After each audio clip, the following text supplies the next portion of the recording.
નમસ્કાર દર્શક મિત્રો, ગુજરાતી ભાષાની લોકપ્રિય ચેનલ ડીડી ગિરનારના આપના મનપસંદ એવા કૃષિ દર્શન કાર્યક્રમમાં હું મૃગાક્ષી આપ સૌનું હાર્દિક સ્વાગત કરું છું. મિત્રો, પશુપાલન વ્યવસાયમાં જો સફળતા પ્રાપ્ત કરવી હોય તો પશુ માવજત એ અત્યંત આવશ્યક છે. પશુ માવજતમાં ઘણી બધી વસ્તુઓનો સમાવેશ થાય છે, જેમ કે પશુ આહાર, પશુઓનું રસીકરણ, પશુ તથા પશુઓને રાખવામાં આવતા જગ્યાની સાફ તથા સફાઈ. તો મિત્રો, આજના કાર્યક્રમમાં આપણે વાત કરીશું પશુ આહાર વિશે તથા પશુ આહારની નવીન પદ્ધતિ વિશે. મિત્રો, વિષય અંતર્ગત આપના પ્રશ્નો આવકાર્ય છે. પ્રશ્ન કરવા માટેનો અમારો નંબર નોંધી લેશો. અમારો નંબર છે 07926853814 તથા 07926853816. તો મિત્રો, કાર્યક્રમને આગળ વધારીએ. પશુ આહારમાં નવીન ખોરાક પદ્ધતિ આ વિષય અંતર્ગત આપને માર્ગદર્શન આપવા માટે આજે આપણી સાથે સ્ટુડિયોમાં જોડાયેલ છે ડૉક્ટર D.A. સદરાસણિયા સાહેબ. મિત્રો, સાહેબનો પરિચય આપું તો તેઓ કૃષિ વિજ્ઞાન કેન્દ્ર દાંતીવાડા ખાતે વૈજ્ઞાનિક તરીકે ફરજ બજાવે છે. તો ચાલો સાહેબને મળીએ અને તેમની પાસેથી માહિતી તથા માર્ગદર્શન પ્રાપ્ત કરીએ. નમસ્કાર સાહેબ. નમસ્કાર. સૌપ્રથમ તો આ કાર્યક્રમમાં આપનું ખૂબ ખૂબ સ્વાગત છે. હવે સાહેબ, આજના કાર્યક્રમમાં જેમ આપણે વાત કરવા જઈ રહ્યા છીએ કે ભાઈ પશુ આહારમાં નવીન ખોરાકની જે પદ્ધતિ છે એના વિશે, તો સૌપ્રથમ તો સમતોલ પશુ આહાર જે છે ખાસ કરીને, તો એમાં દૂધ ઉત્પાદન કેવી રીતનું ભાગ ભજવે છે કે સમતોલ આહારથી દૂધ ઉત્પાદન કેવી રીતે સારું મળી શકે? દર્શક મિત્રો, પશુપાલક મિત્રો, સમતોલ આહાર જે છે એ દૂધ ઉત્પાદન માટે ખૂબ જ અગત્યનો ભાગ ભજવે છે. અને જો સમતોલ આહારમાં આપણે દાણની વાત કરીએ, એ સાથે સાથે ઘાસચારો, આપણે બંને સૂકો અને લીલો, આનું જો યોગ્ય પ્રમાણમાં પશુની દૂધ ઉત્પાદન ક્ષમતા પ્રમાણે જો આપવામાં આવે તો પશુપાલક ચોક્કસ રીતે એ પશુમાંથી પૂરતું દૂધ ઉત્પાદન મેળવી અને નફો મેળવી શકે છે, જેથી કરીને જેની ક્ષમતા છે એટલું દૂધ ઉત્પાદન આપણને ચોક્કસથી એ પશુમાંથી મળી શકે છે. એટલા માટે પશુપાલનમાં પાયાનો જે અગત્યનો ભાગ છે એ સમતોલ પશુ આહારનો રહેલો છે. બરાબર છે સાહેબ. એક કોલર મિત્ર આપણી સાથે જોડાય છે, દેવજીભાઈ રાજપૂત આપણી સાથે જોડાય છે દિયોદરથી. એમનો પ્રશ્ન સાંભળી લઈએ. નમસ્કાર દેવજીભાઈ. હા બેન, નમસ્કાર. જી, શું પ્રશ્ન છે આપનો? આપણે બેન ભેંસને દિવસમાં કેટલી ટાઈમ ખોરાક આપવો જોઈએ અને કઈ જાતનો ખોરાક આપવો જોઈએ? ખૂબ જ સરસ પ્રશ્ન છે આપનો દેવજીભાઈ. આપને ચોક્કસથી એનો જવાબ મળશે. સાહેબ, શું માર્ગદર્શન આપશો એમને? દેવજીભાઈ, આપણે વૈજ્ઞાનિક ઢબે પશુપાલન કરવું હોય તો દિવસમાં એને જે ઘાસચારો આપણે આપવાનો થાય છે એ માત્ર દિવસમાં સવાર અને સાંજ એમ 2 વખતે જ આપવાનો છે.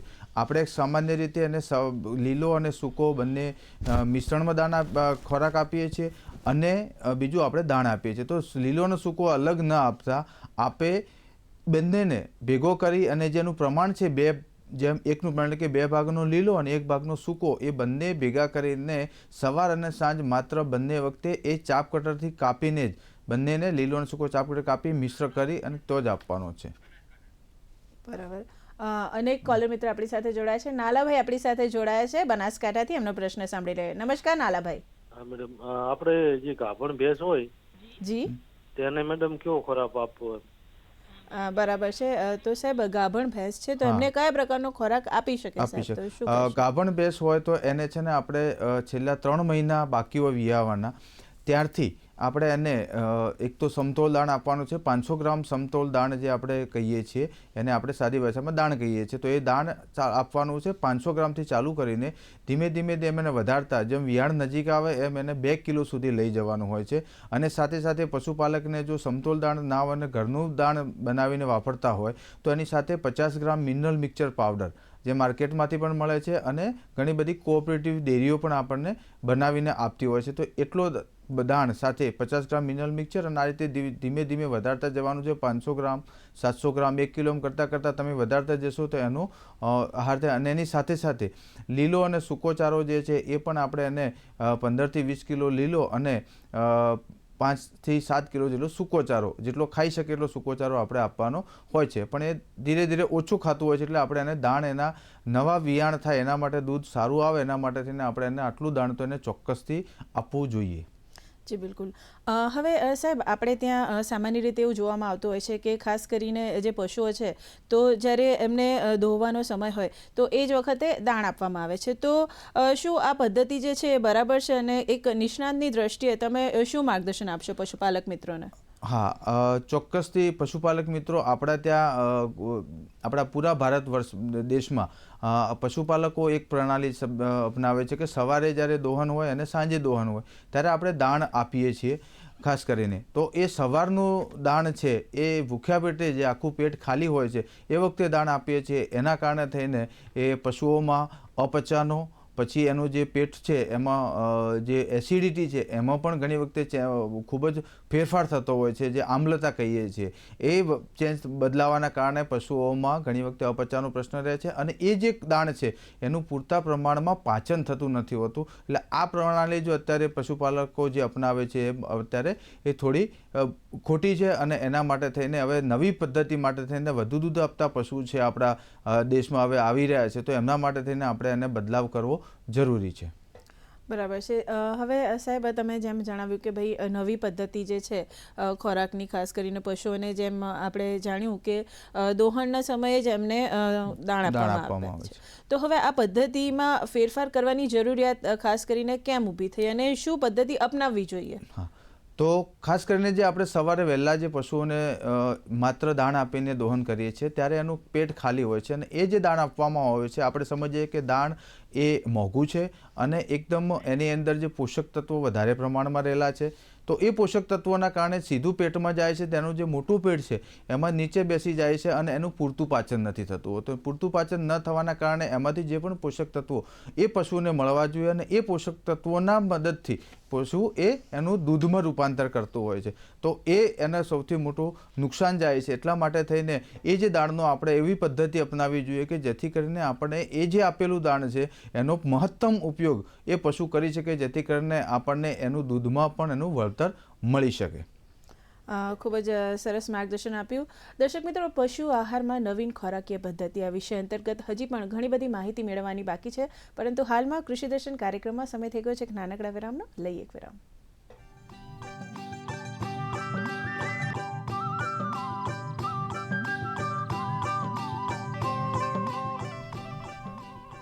વિરામ બાદ ફરી એકવાર સ્વાગત છે આપ સૌનું કૃષિ દર્શન ફોન ઇન લાઈવ કાર્યક્રમમાં. અને મિત્રો, આજના કાર્યક્રમનો આપણો વિષય છે પશુ આહારમાં નવીન ખોરાકીય પદ્ધતિ.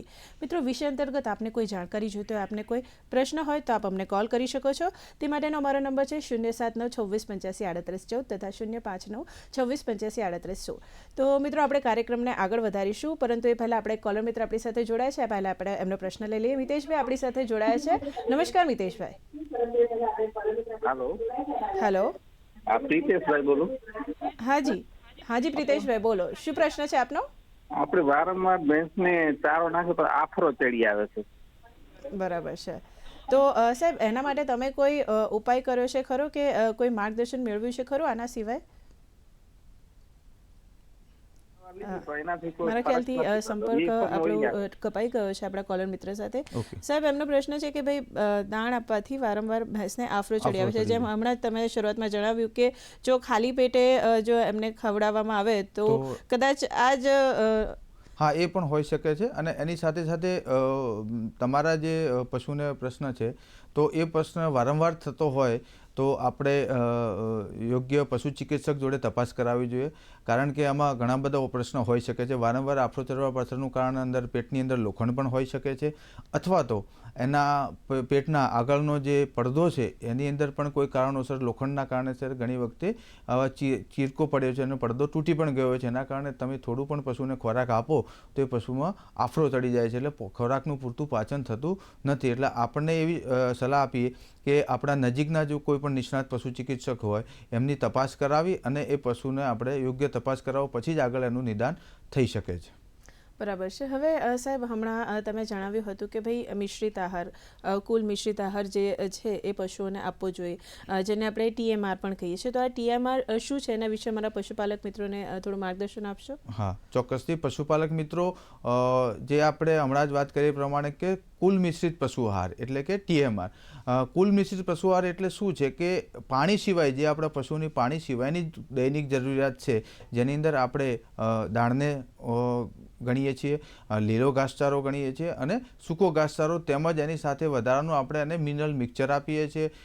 કોઈપણ એના પાચક માટે થઈને આપણે સોડિયમ બાયકાર્બોનેટ એટલે કે આપણે ખારો આપીએ. આ બધું જે આપવાનું થતું હોય છે એને અલગથી ના આપતા બધાને જ મિશ્ર કરી અને એક સરખું મિક્સ કરી અને જ્યારે પણ એની દિવસ દરમિયાનની જે પણ એની જરૂરિયાત છે એને એ દિવસની જરૂરિયાતને સવાર અને સાંજ એમ 2 ભાગ કરીને આપવાની પદ્ધતિ છે એને કુલ મિશ્રિત પશુ આહાર કહે છે, એને આપણે TMR કહીએ છીએ. આ આપણા દેશમાં હવે નવો કોન્સેપ્ટ આવી રહ્યો છે, એટલા માટે થઈને આપણે એને કુલ મિશ્રિત પશુ આહાર અને TMR તરીકે પણ એને જાણીએ છીએ. બરાબર છે. હવે સાહેબ સામાન્ય રીતે એવું બનતું હોય કે કોઈ પણ નવી પદ્ધતિ જેમ કે હંમેશાથી અત્યારે જેમ ચાલ્યું આવ્યું છે કે ભાઈ ખોરાક આપતી વખતે દાણ આપવું, તો આ જે TMR પદ્ધતિ છે તો એ પશુપાલક મિત્રોએ શા માટે અપનાવવી જોઈએ, એના વિશે તમે શું કહેશો? હા, ચોક્કસથી પશુપાલક મિત્રો, આ પદ્ધતિ આપણા માટે નવી છે. તો આપણે કેમ અપનાવવી જોઈએ? આપણે બધા સમજીએ છીએ, જાણીએ છીએ કે પહેલાં આપણા પશુઓનું દૂધ ઉત્પાદન ઓછું હતું. ત્યારબાદ આપણે પશુઓમાં સંવર્ધનની પ્રક્રિયામાં સુધારો કરી અને અત્યારના જે આપણા પશુઓ છે કે જેનું દૂધ ઉત્પાદનમાં ઘણો વધારો થયો છે, તો વધારે દૂધ આપતા પશુઓ છે એમને ખોરાકની પણ જરૂરિયાત વધારે છે. તો આવા પશુઓને ખોરાકની જરૂરિયાતમાં વધારો થાય છે તો આપણે માત્ર દાણથી એને આપવાથી ઘણી વખતે એના પેટને લગતા, પાચનને લગતા પ્રશ્નો થાય છે. એના આમ્લતા, જે પેટની આમ્લતામાં ઘણો બધો ફરક પડે છે. એકસાથે દાણ આપો, પછી લીલો આપો, સૂકો આપો, તો આમાં ફરક ના પડે ને આપણે જે પણ ઘાસચારો અને આહાર આપવાનો થાય છે એ આહાર એ રીતે આપીએ કે જેનો પૂરેપૂરો અને વધુમાં વધુ એના પાચનમાં થાય અને પાચન થકી એનો ઉપયોગ એના દૂધ બનાવવામાં થાય. તો આ પદ્ધતિ માટે વધુ દૂધ આપતા પશુઓ જે આપણા ત્યાં છે અત્યારે, તો એમના માટે થઈને આ પદ્ધતિ પશુપાલકો હવે અપનાવવી જરૂરી બને છે. બરાબર છે. એક કોલર મિત્ર આપણી સાથે જોડાયા છે, આપણે પહેલાં એમનો પ્રશ્ન સાંભળી લઈએ. મંગળદાન જોડાયા છે આપણી સાથે બીકાનેરથી. નમસ્કાર ભાઈ. हेलो मैम, मेरे अमेरिकन बच्चियाँ है 1.5 साल की जी. वो सर कम कर रही है, खाना पकाना एकदम थकी हुई है, उसका कोई डॉक्टर साहब से इलाज बताइए ना.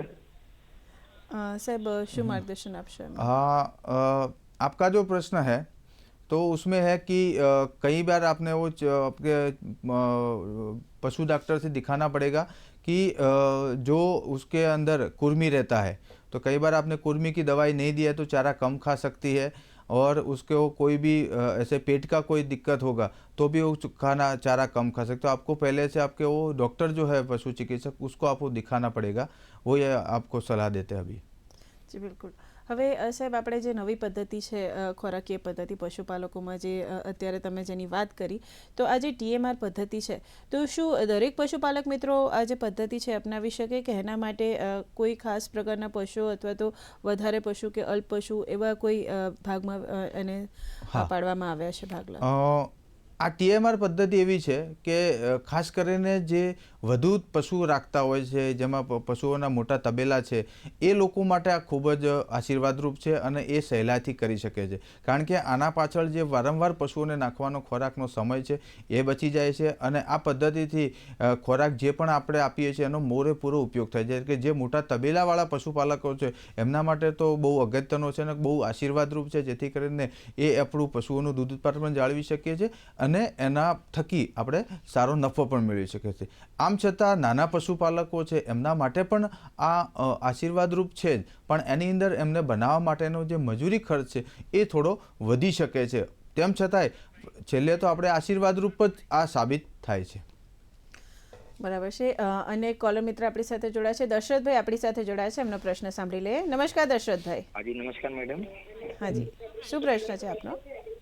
મારો પ્રશ્ન મેડમ છે, મારી પાસે મોરા નસલની ભેંસ છે, એને 2-4 મશીનથી બી ચેક કરાવી ડેરીમાં, તો કે એ લોકોને કેવું કે 3 મશીનમાં નથી આવ્યું ને 1 મશીનમાં આવ્યું કે લોખંડ છે, તો મેં એનો એક્સરે કરાવ્યો તો હાલે ચારો બી ખાય છે, આફરો બી નથી રહેતો, પણ જે એનો ખોરાક જોઈએ એનો 50% જ ખોરાક ખાય છે, તો આનો ઈલાજ કઈ છે?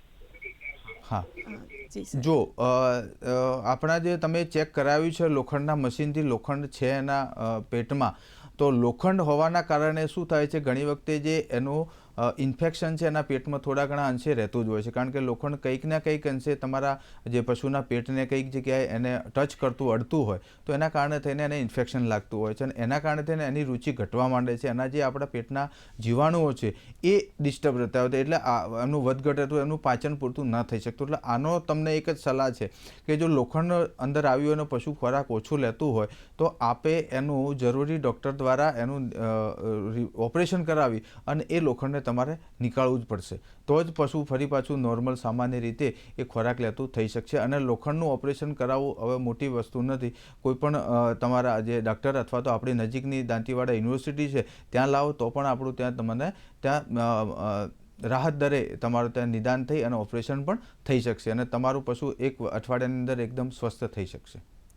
જી ખરેખર સાહેબ ખૂબ જ સરસ માર્ગદર્શન આપ્યું અમારા કોલર મિત્રને. દર્શક મિત્રો, કૃષિ દર્શન ફોન ઇન લાઈવ કાર્યક્રમમાં માહિતી અને માર્ગદર્શનનો દોર આમ જ ચાલુ રહેશે, પણ અહીંયા સમય થઈ ગયો છે એક નાનકડા વિરામનો. લઈએ એક વિરામ.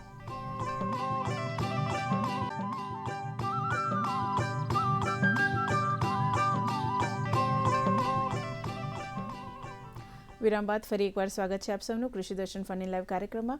મિત્રો, આજના કાર્યક્રમનો વિષય છે પશુ આહારમાં નવીન ખોરાકીય પદ્ધતિ. જેમ અગાઉ સાહેબે આપણને ઘણી બધી માહિતી આપી કે ભાઈ નવીન ખોરાકીય પદ્ધતિ શું છે, અને ખાસ કરીને એમણે TMR પદ્ધતિ જે છે એટલે કે કુલ મિશ્રિત આહાર પદ્ધતિ, તો એના વિશે ઘણી બધી ઉપયોગી માહિતી પૂરી પાડી છે. તો સાહેબ, ઘણી વખત એવું બનતું હોય છે કે જ્યારે પણ પશુપાલક મિત્રો કોઈ નવી પદ્ધતિ અપનાવે તો જેમ તમે જણાવ્યું અગાઉ કે ભાઈ કેમ અપનાવવી જોઈએ, તો બીજો એક પ્રશ્ન થાય કે ભાઈ આ પદ્ધતિ અપનાવવાથી ફાયદા શું થાય. તો જ્યારે ફાયદા જોવા મળે પશુપાલક મિત્રોને તો જ એ લોકો આ પદ્ધતિ અપનાવે, તો આના વિશે તમે શું માર્ગદર્શન આપશો? ચોક્કસથી પશુપાલક મિત્રો, આ જે TMR પદ્ધતિ આપણે અપનાવવા જઈએ તો સૌપ્રથમ તો જે આપણે એના પેટની આમ્લતા જે છે, એસિડિટી છે, આ TMR ખોરાક એક સાથે બધો મિશ્રિત આપવામાં આવે તો એના જે પેટમાં આમ્લતા છે એ બદલાવ ઓછો થાય છે. એટલે કે એની જે pH આપણે સમજીએ પ્રમાણે તો pH છે 6 થી 7 વચ્ચે રહે છે, એટલા કારણે જેના પેટમાં બેક્ટેરિયા જે છે એ બેક્ટેરિયાને વધારે પડતો બદલાવ થતો નથી, એટલે જે પાચન થાય છે પૂરતું થાય છે. એક બીજું છે કે જે ખોરાક આપવામાં આવે છે એના કારણે પાચન વધુ થવાથી જે ખોરાક છે એના કારણે તમારું જે 4% જેને ખોરાક લેવાની ક્ષમતા છે એ પશુની વધુ થાય છે આપણા સંશોધન આધારે. બીજું છે કે જો આ જ ખોરાક વધુ પચે અને સારી રીતે પાચન થાય તો એનું જે દૂધ ઉત્પાદન છે, તમે નજીવા કોઈ પણ બદલાવ કર્યા વગર જે અત્યારે ખોરાક આપો છો એ જ ખોરાકને આ રીતે આપવાની પદ્ધતિ કરવામાં આવે તો 5 થી 10% સુધી દૂધ ઉત્પાદનમાં ચોક્કસથી વધારો થાય છે. એટલા માટે થઈને પશુપાલકો જો આ પદ્ધતિ અપનાવે તો ચોક્કસથી એમના દૂધ ઉત્પાદન વધે. પશુના જે બીમારીઓ છે, ચયાપચયને લગતા રોગ છે, એમાં પણ મહદઅંશે ઘણો બધો ઘટાડો થઈ શકે છે. એટલા માટે થઈને આ પદ્ધતિ જો પશુપાલક અપનાવે પશુપાલક તો ચોક્કસથી એમને આ ફાયદો જોવા મળે છે. જી બિલકુલ સાહેબ. તો સાહેબ, તમે આ TMR પદ્ધતિ વિશે જણાવ્યું કે ભાઈ આ પદ્ધતિ કેમ અપનાવી એના વિશે જણાવ્યું, એનાથી થતા ફાયદા વિશે જણાવ્યું. હવે મુખ્ય વાત એ છે કે આ જે મિશ્રણ જે છે તો એને કેવી રીતે તૈયાર કરવામાં આવે છે એના વિશે પણ જો માર્ગદર્શન આપી દો તો અમારા જે પશુપાલક મિત્રો છે એમને ઘણો ઉપયોગી નીવડે. હા, પશુપાલક મિત્રો, આ પદ્ધતિ જો બનાવી હોય તો બે પદ્ધતિથી આ TMR આપણે કુલ મિશ્રિત પશુઆહાર તૈયાર થાય છે. એક તો મશીન દ્વારા, એટલે કે એને TMR વેગન કહેવામાં આવે છે, અને બીજી તે હાથ સંચાલિત, કે જે પશુપાલકો જોડે વધુ પશુઓ છે એમને આ પદ્ધતિ તે મશીન દ્વારા ઉપયોગી સાબિત થાય છે કે મશીનથી બનાવવામાં આવે તો એ ઝડપથી અને સારી રીતે. પણ જે નાના પશુપાલકો છે એમને પણ આ જો કરવું હોય તો એ મેન્યુઅલ એટલે કે હાથ વડે આ પદ્ધતિથી બનાવી શકે. એટલે કુલ આ બે પદ્ધતિ દ્વારા આપણે TMR પણ બનાવી શકીએ છીએ. બરાબર છે સાહેબ. આના વિશે હજી પણ માહિતી મેળવીશું, પરંતુ આપણા એક કોલર મિત્ર આપણી સાથે જોડાયા છે. ધીલુભાઈ કચોટ આપણી સાથે જોડાયા છે ઉનાથી. નમસ્કાર ધીલુભાઈ, શું પ્રશ્ન છે આપનો? મેડમ શ્રી જી સાહેબને હું પૂછવા માંગુ છું કે આપણે જે ખાંડ ને લાવીએ છીએ તો એ ખવડાવવાથી ક્વોલિટી એનું શું કેટલું તફાવત હોય છે? પછી બીજા નંબરમાં એમાં કેટલા વિટામિન C આવે, B આવે, તો એ આપણે કેમ, એમાં તો કઈ લખેલું આવતું નથી, તો આપણે કેમ ખબર હોય સામાન્ય ખેડૂતને પડવાની છે? એ વિશેની માર્ગદર્શિકા આપી શકશો?